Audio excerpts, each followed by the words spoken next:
Summertime and the weather's gone. Kingston Bridge. Hello. You've not heard from me for a while.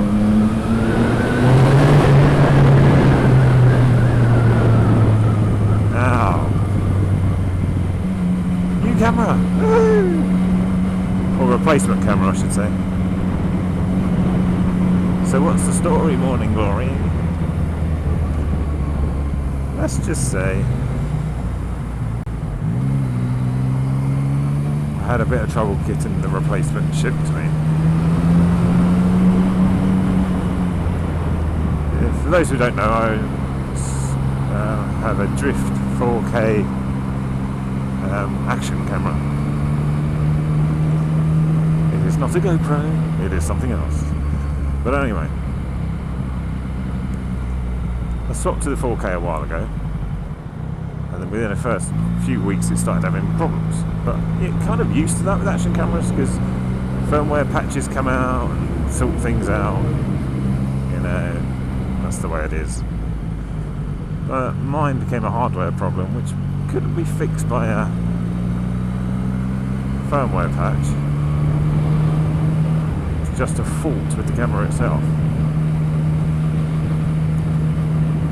So I contacted Drift, told them, you know, within a couple of weeks this was happening. Then I cancelled the thing, you know, the return, because it started working again. I thought, oh no, it's just one of them bugs. So I wasn't that bothered. I thought, oh, that's it. But then, a couple of months later, the same issue happened again. And the issue was the USB port was failing on it. Now, the USB port on the Ghost 4K, I believe the Ghost X as well, is used for your external microphone, your data transfer, and charging the battery. So it does kind of get heavily used.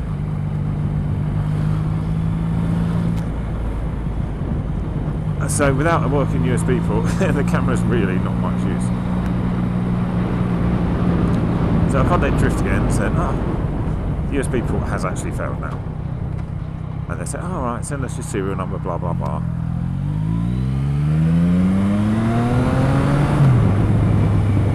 And then, you know, we get it sorted. So I contacted them and said, oh, well, here's the serial number, here's this, here's that. And they're like, yeah, you didn't buy it from us. And I bought it directly from them because they gave me a discount code. That's the only reason why I bought it from them. So I managed to get some money off when I bought it. Let's see, you going straight.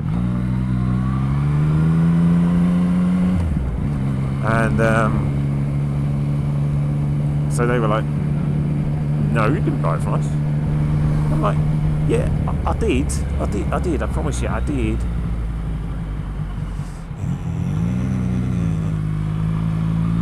And so I sent them all the corresponding emails, you know. I even logged into, I think I paid for it PayPal, whichever payment system I used. I even logged into that, took a PDF of it and sent that to them, and you know, of course, then they kind of went, okay, you did buy it from us. So that put immediately a sour sort of, well, feeling in the relationship, shall we say, having to prove I bought it wrong. It's like, hey, what's happened to your records recently? And at this point, I'd already done a load of research online. I was like, oh yeah, I remember why I never upgraded to this camera when it first came out, apart from it being ridiculously expensive when it first came out. And a lot of people were moaning about the USB port, and specifically about them failing. Which is weird, because on the Ghost S, the previous camera, the USB port was as solid as anything. You know, I hammered it like mad and it's still working. It's still my favourite Drift camera.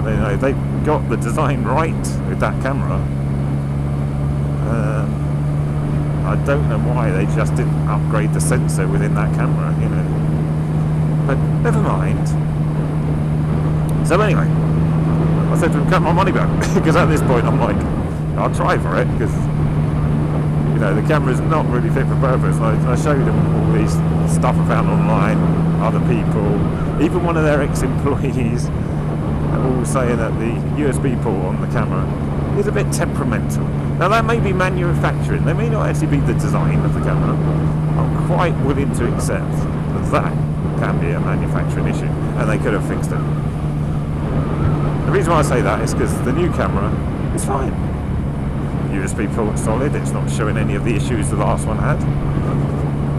So I wouldn't be surprised if there's a hiccup somewhere in the manufacturing process, which is a right shame if they haven't sorted that out.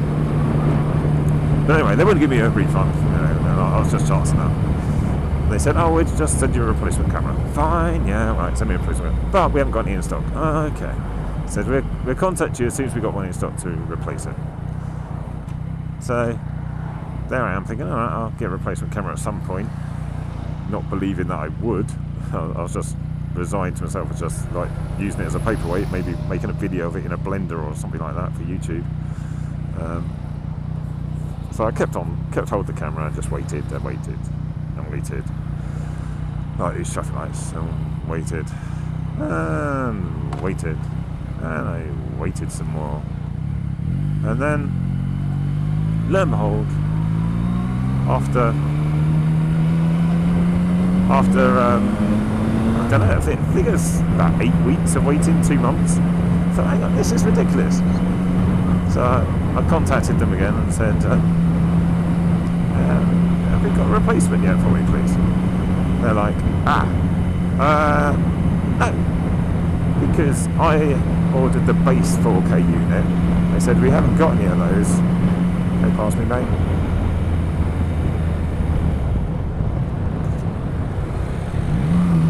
I ordered the base 4K unit. They said, we haven't got any of those in stock. We have got the 4K Adventures pack in stock, and we'll send you one of those instead. You know, personally, I wish they just did that right at the very beginning. Now, the 4K Adventures pack is awesome compared to the normal 4K. And the weird thing about it, now on their website, it costs the same as the normal 4K. So if you're after a Drift 4K, which I still would say is a good camera, as long as you get a good one, and a lot of people say this, if you get a good one that's stable, it's a lovely camera. But if you're unfortunate and get one that's got some bug, it's a pain in the backside. But the 4K Adventure Pack came with an extra battery. Sorry, not an extra battery, an extended battery. So it's like, I haven't actually looked it up, but I think it's about twice the capacity of the standard battery. So it comes with that. It comes with an external screen, comes with an external battery charger, an external microphone, a microphone converter thingy, and a couple of other extra things that you don't get with the normal. Oh, and a waterproof case. Oh, that's important. Which you don't get with the normal Drift. So it came with all this extra stuff. It didn't really make up for the issues that we had, but it was a nice sort of gesture, and I was very appreciative of that. But at the same time, the only reason why they really sent it to me was because of the delay for the replacement had been so long. I could have theory and by law asked for my money back. So they were like, yeah, we don't want that happening. Because if they don't replace it or offer a suitable replacement within a certain amount of time, you as a consumer are allowed to request your money back. But I don't want to push it. I thought, I'm getting the camera, I'm getting extra stuff. Let's see what it's like. Because I don't like the GoPro. Not because of the image quality. The image quality of the GoPro is actually way superior to the Drift. And it's got better features, etc, etc. Well, some better features. But the problem with it is the time. I'm late. Not late, I'm on time. The problem with the GoPro is the mounting. I don't like this great big square box either on top of my head or on the side of my helmet. And so I actually do like the drift with all its sins. So I've kept to that, and so far so good. I've also changed the mounting position, haven't I? I think you can all spot that one. I put a post online asking you lot where I should post it, where I should put it, and you're all like, shove it on the side of the helmet. So I was like, okay, that's what I do. But there is one problem with it. You can see my speedo.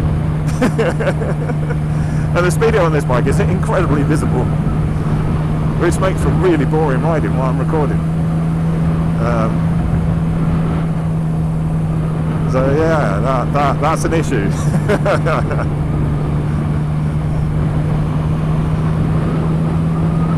But oh well, we'll sort that out, I'm sure. A bit of, how can we put it, post-production.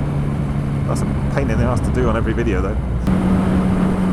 The next question you're all going to ask me, I know this is going to happen, is when a London Motorbike account is coming back? I have no idea. Although I am daily recording,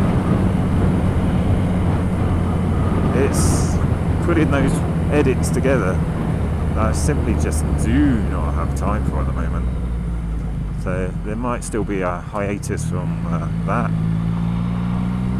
And you know, this video is just to keep you guys and girls updated. But I have no idea if we're going to do anything, really. I'll be recording all the time, but that'll be that.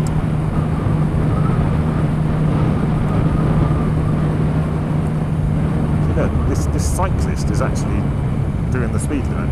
It's pretty awesome, huh?